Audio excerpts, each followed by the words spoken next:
Bienvenido al capítulo 24, donde se procede la aventura de la sierra. Morena, dice la historia que era grandísima la atención con que Don Quijote escuchaba al astroso caballero de la sierra, el cual, prosiguiendo su plática, dijo: Por cierto, señor, quienquiera que seáis, que yo no os conozco, yo os agradezco las muestras y la cortesía que conmigo habéis usado, y quisiera yo hallarme en términos que con más que la voluntad pudiera servir la que habéis mostrado tenerme en el buen acogimiento que me habéis hecho, mas no quiere mi suerte darme otra cosa con que corresponda a las buenas obras, que me hacen que buenos deseos de satisfacerlas. Los que yo tengo, respondió Don Quijote, son de serviros, tanto que tenía determinado de no salir de estas sierras hasta hallaros y saber de vos si el dolor que en la extrañeza de vuestra vida mostráis tener se podía hallar algún género de remedio, y si fuera menester buscarle con la diligencia posible, y cuando vuestra desventura fuera de aquellas que tienen cerradas las puertas a todo género de consuelo, pensaba ayudaros a llorarla y plañirla, como mejor pudiera, que todavía es consuelo en las desgracias hallar quien se duela deles, y si es que mi buen intento merece ser agradecido con algún género de cortesía, yo os suplico, señor, por la mucha que veo que en vos se encierra, y juntamente os conjuro por la cosa que en esta vida más habéis amado o amáis, que me digáis quién sois y la causa que os ha traído a vivir y a morir entre estas soledades como bruto animal, pues moráis entre ellos tan ajeno de vos mismo cual lo muestra vuestro traje y persona. Y juro, añadió Don Quijote, por la orden de caballería que recibí, aunque indigno y pecador, y por la profesión de caballero andante, que si en esto, señor, me complacéis de serviros con las veras a que me obliga el ser quien soy, ora, remediando vuestra desgracia, si tiene remedio, ora ayudándoos a llorarla, como os lo he prometido. El caballero del bosque, que de tal manera oyó hablar al de la triste figura, no hacía sino mirarle, y remirarle y tornarle mirar de arriba abajo, y, después que le hubo bien mirado, le dijo: Si tienen algo que darme a comer, por amor de Dios que me lo den,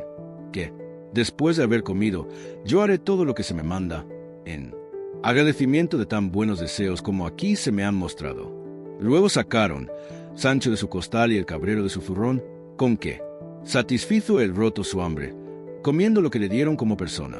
atontada, tan apriesa que no daba espacio de un bocado al otro, pues antes los engullía que tragaba, y, en tanto que comía, ni él ni los que le miraban hablaban palabra. Como acabó de comer, les hizo de señas que le siguiesen, como lo hicieron, y él los llevó a un verde pradecillo que a la vuelta de una peña poco desviada de allí estaba. En llegando a él se tendió en el suelo,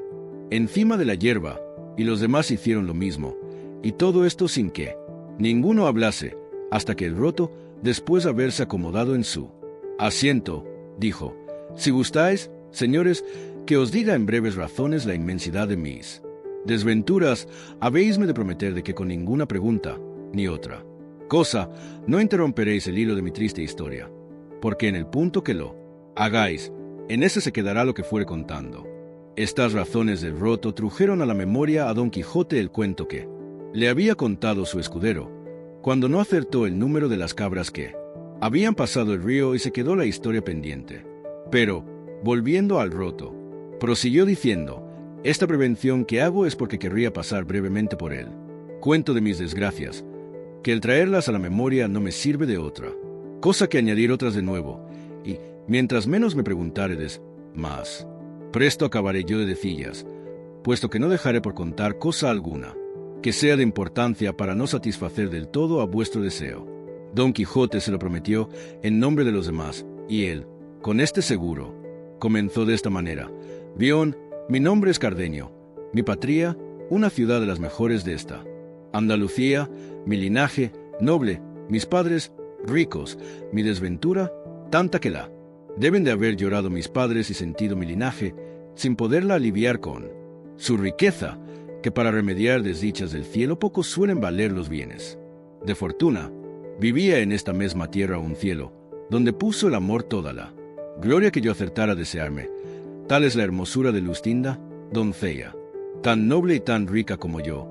pero de más ventura y de menos firmeza de la que a mis honrados pensamientos se debía. A esta Lustinda amé, quise y adoré desde mis tiernos y primeros años, y ella me quiso mí con aquella sencillez y buen ánimo que su poca edad permitía. Sabían nuestros padres nuestros intentos, y no les pesaba de ello, porque bien veían que, cuando pasaran adelante, no podían tener otro fin que el de casarnos, cosa que Cássida concertaba la igualdad de nuestro linaje y riquezas. Creció la edad, y con ella el amor de entrambos, que al padre de Lustinda le pareció que por buenos respetos estaba obligado a negarme la entrada de su casa, casi imitando en esto los padres de aquella tisbe tan decantada de los poetas, y fue esta negación añadir llama a llama y deseo a deseo, porque, aunque pusieron silencio a las lenguas, no le pudieron poner a las plumas, las cuales, con más libertad que las lenguas, suelen dar a entender a quién quieren lo que en el alma está encerrado, que muchas veces la presencia de la cosa amada turba y enmudece la intención más determinada y la lengua más atrevida. ¡Ay cielos! ¿Y cuántos billetes le escribí? ¡Cuán regaladas y honestas respuestas tuve! ¡Cuántas canciones compuse y cuántos enamorados versos! Donde el alma declaraba y trasladaba sus sentimientos, pintaba sus encendidos deseos, entretenía sus memorias y recreaba su voluntad. En efecto, viéndome apurado y que mi alma se consumía con el deseo de verla, determiné poner por obra y acabar en un punto lo que me pareció que más convenía para salir con mi deseado y merecido premio, y fue el pedírsela a su padre por legítima esposa, como lo hice, a lo que él me respondió que me agradecía la voluntad que mostraba de honralle y de querer honrarme con prendas suyas, pero que, siendo mi padre vivo, al tocaba de justo derecho hacer aquella demanda, porque, si no fuese con mucha voluntad y gusto suyo, no era Lustinda mujer para tomarse ni darse a hurto. Yo le agradecí su buen intento, pareciéndome que llevaba razón en lo que decía, y que mi padre vendría en ello como yo se lo dijese, y con este intento, luego en aquel mismo instante, fui a decirle a mi padre lo que deseaba, y, al tiempo que entré en un aposento donde estaba, le hallé con una carta abierta en la mano, la cual, antes que yo le dijese palabra, me la dio y me dijo: por esa carta verás, Cardenio, la voluntad que el duque Ricardo tiene de hacerte merced. Este duque Ricardo, como ya vosotros, señores, debéis de saber, es un grande de España que tiene su estado lo mejor de esta Andalucía. Tomé y leí la carta, la cual venía tan encarecida que a mí mismo me pareció mal si mi padre dejaba de cumplir lo que en ella se le pedía, que era que me enviase luego donde él estaba, que quería que fuese compañero, no criado, de su hijo, el mayor, y que él tomaba a cargo de ponerme en estado que correspondiese a la estimación en que me tenía. Leí la carta y enmudecí leyéndola, y más cuando oí que mi padre me decía: de aquí a 2 días te partirás, Cardenio, a hacer la voluntad del duque, y da gracias a Dios que te va abriendo camino, por donde alcances lo que yo sé que mereces. Añadió a estas otras razones de padre consejero. Llegóse el término de mi partida, hablé una noche a Lustinda, díjele todo lo que pasaba, y lo mismo hice a su padre, suplicándole se entretuviese algunos días y dilatase el darle estado hasta que yo viese lo que Ricardo me quería. Él me lo prometió y ella me lo confirmó con 1000 juramentos y 1000 desmayos. Vine, en fin, donde el duque Ricardo estaba. Fui del tan bien recibido y tratado, que desde luego comenzó la envidia a hacer su oficio, teniéndomela a los criados antiguos, pareciéndoles que las muestras que el duque daba de hacerme merced habían de ser en perjuicio suyo. Pero el que más se holgó con mi ida fue un hijo segundo del duque, llamado Fernando, mozo gallardo, gentilhombre, liberal y enamorado, el cual, en poco tiempo, quiso que fuese tan su amigo, que daba que decir a todos, y, aunque el mayor me quería bien y me hacía merced, no llegó al extremo con que don Fernando me quería y trataba. Es,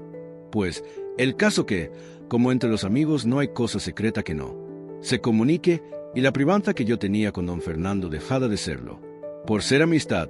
todos sus pensamientos me declaraba, especialmente uno, enamorado, que le traía con un poco de desasosiego. Quería bien a una labradora, vasalla de su padre, y ella los tenía muy ricos, y era tan hermosa, recatada, discreta y honesta que nadie que la conocía se determinaba en cuál de estas cosas tuviese más excelencia, ni más se aventajase. Estás tan buenas. Partes de la hermosa labradora redujeron a tal término los deseos de don Fernando, que se determinó, para poder alcanzarle conquistar la entereza de la labradora, darle palabra de ser su esposo, porque de otra manera era procurar lo imposible. Yo, obligado de su amistad, con las mejores razones que supe y con los más vivos ejemplos que pude, procuré estorbarle y apartarle de tal propósito. Pero, viendo que no aprovechaba, determiné de decirle el caso al duque Ricardo, su padre. Mas don Fernando, como astuto y discreto, se receló y temió de esto, por parecerle que estaba yo obligado, en vez de buen criado, no tener encubierta cosa que tan en perjuicio de la honra de mi señor el duque venía, y así, por divertirme y engamiarme, me dijo que no hallaba otro mejor remedio para poder apartar de la memoria la hermosura, que tan sujeto le tenía, que el ausentarse por algunos meses, y que quería que en la ausencia fuese que los dos nos viniésemos en casa de mi padre, con ocasión que darían al duque que venía a ver y a feriar unos muy buenos caballos que en mi ciudad había, que es madre de los mejores del mundo. Apenas le oí yo decir esto, cuando, movido de mi afición, aunque su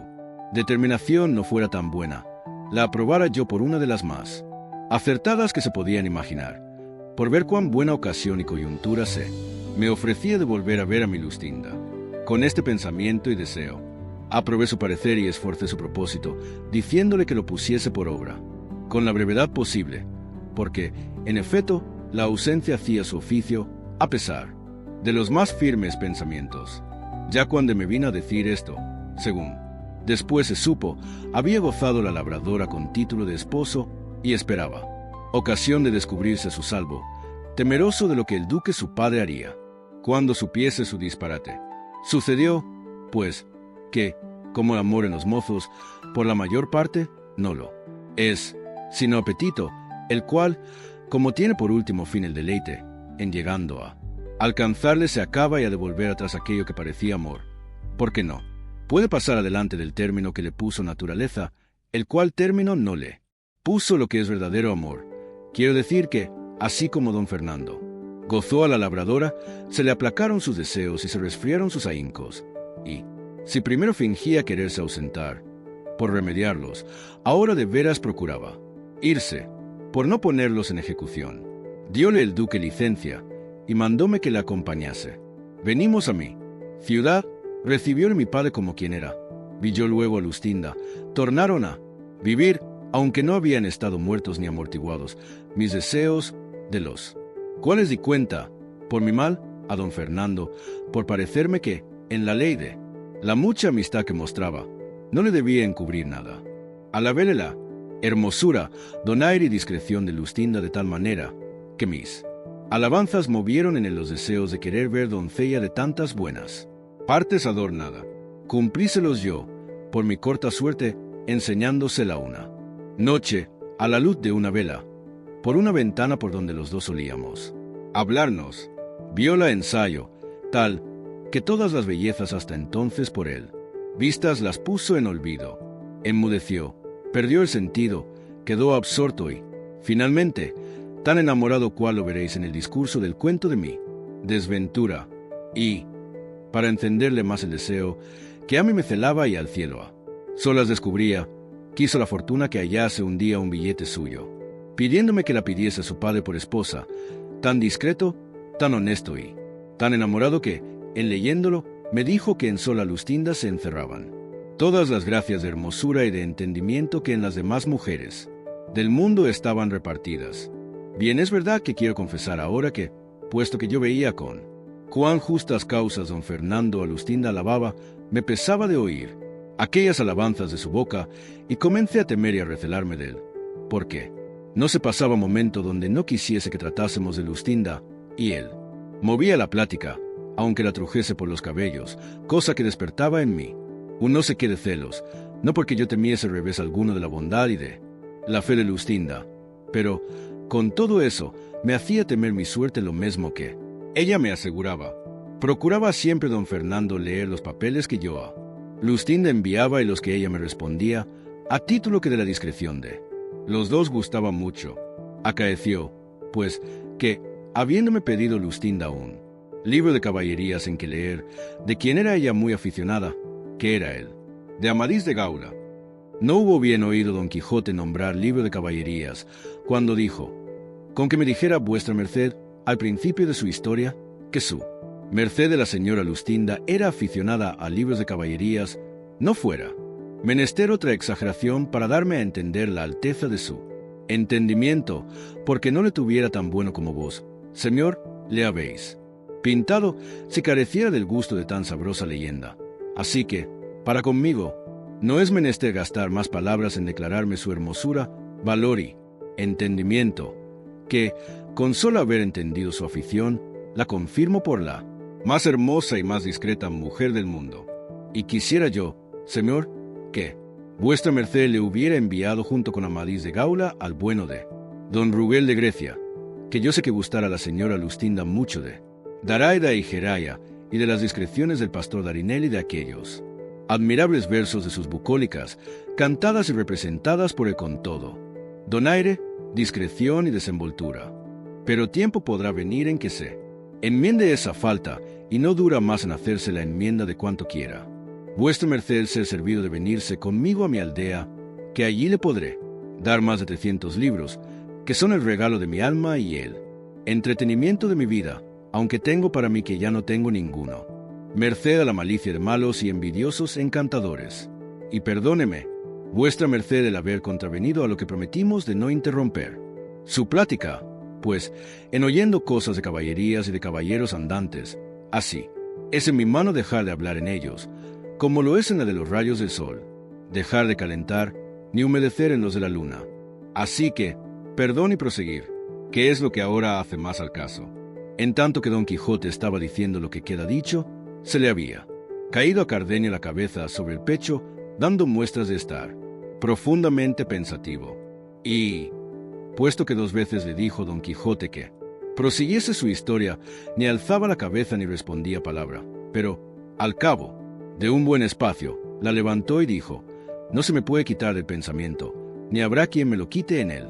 mundo, ni quien me dé a entender otra cosa, y sería un majadero el que lo contrario entendiese o creyese, sino que aquel bellaconazo del maestro Elisabar estaba mancebado con la reina Madésima. Eso no, voto a tal, respondió con mucha cólera don Quijote, y arrojóle, como tenía de costumbre, y esa es una muy gran malicia, o bellaquería. Por mejor decir, la reina Madásima fue muy principal señora, y no se ha de presumir que tan alta princesa se había de amancebar con un sacapotras. Y quien lo contrario entendiere, miente como muy gran bellaco. Y yo se lo daré a entender, a pie o a caballo, armado o desarmado, de noche o de día, o como más gusto le diere. Estábale mirando Cardenio muy atentamente, al cual ya había venido él, accidente de su locura, y no estaba para proseguir su historia, ni tampoco don Quijote se la oyera, según le había disgustado lo que de Madásima le había oído. Extraño caso, que así volvió por ella como si verdaderamente fuera su verdadera y natural señora, tal le tenían sus excomulgados libros. Digo, pues, que, como ya Cardenio estaba loco y se oyó tratar de mentir y de bellaco con otros de nuestros semejantes, parecióle mal la burla, y alzó un guijarro que halló junto a sí, y dio con él en los pechos tal golpe a don Quijote que le hizo caer de espaldas. Sancho Panza, que de tal modo vio parar a su señor, arremetió al loco con el puño cerrado, y el roto le recibió de tal suerte que con una puñada dio con él a sus pies, y luego se subió sobre él, y le brumó las costillas muy a su sabor. El cabrero, que le quiso defender, corrió el mismo peligro, y, después que los tuvo a todos rendidos y molidos, los dejó y se fue, con gentil sosiego, a emboscarse en la montaña. Levantóse Sancho, y, con la rabia que tenía de verse aporreado tan sin merecerlo, acudió a tomar la venganza del cabrero, diciéndole que él tenía la culpa de no haberles avisado que a aquel hombre le tomaba a tiempos la locura, que, si esto supieran, hubieran estado sobre aviso para poderse guardar. Respondió el cabrero que ya lo había dicho, y que si él no lo había oído, que no era suya la culpa. Replicó Sancho Panza, y tornó a replicar el cabrero, y fue el fin de las réplicas asirse de las barbas y darse tales puñadas, que, si don Quijote no los pusiera en paz, se hicieran pedazos. Decía a Sancho: «Has ido con el cabrero. Déjeme vuestra merced, señor caballero de la triste figura, que en este, que es villano como yo y no está armado caballero, bien puedo mi salvo satisfacerme del agravio que me ha hecho, peleando con él mano a mano, como hombre honrado». «Así es», dijo Don Quijote, «pero yo sé que él no tiene ninguna culpa de lo sucedido». Con esto los apaciguó, y Don Quijote volvió a preguntar al cabrero si sería posible hallar a Cardenio, porque quedaba con grandísimo deseo de saber el fin de su historia. Díjole el cabrero lo que primero le había dicho, que era no saber de cierto su manida, pero que, si anduviese mucho por aquellos contornos, no dejaría de hallarle, o cuerdo o loco,